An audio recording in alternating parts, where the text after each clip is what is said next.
اسی اللہ تعالیٰ نے صحابہ کرام کی بہت خوبیاں تھیں،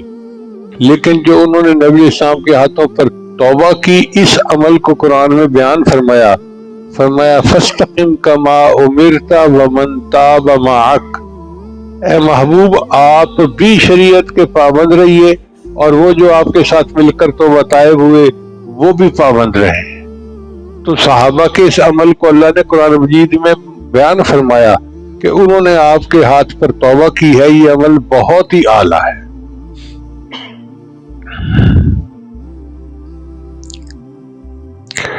تو نبی علیہ الصلوۃ والسلام کے ناموں میں ایک نام ہے نبی التوبہ،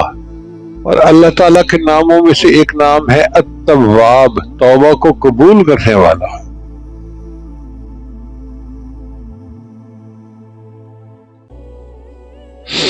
حدیث مبارکہ میں آتا ہے جب کوئی بندہ سچی توبہ کر لیتا ہے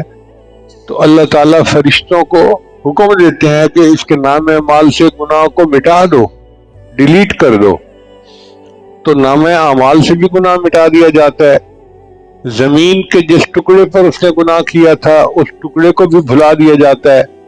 جو نگران فرشتے تھے کرامن کاتبین ان کو بھی بھلا دیا جاتا ہے،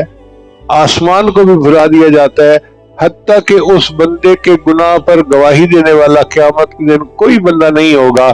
اس لیے کہ اس نے توبہ کی۔ التائب من الذنب کمن لا ذنب لہ، گناہوں سے توبہ کرنے والا ایسے ہو جاتا ہے جیسے اس نے گناہ کیا ہی نہیں ہے۔ تو جب اللہ تعالیٰ کی اتنی رحمت ہے کہ اللہ تعالیٰ بندے کے گناہوں کو اس طرح معاف کرتے ہیں، تو ہمیں چاہیے کہ ہم صبح و شام توبہ کریں۔ صبح توبہ ہے، شام توبہ ہے،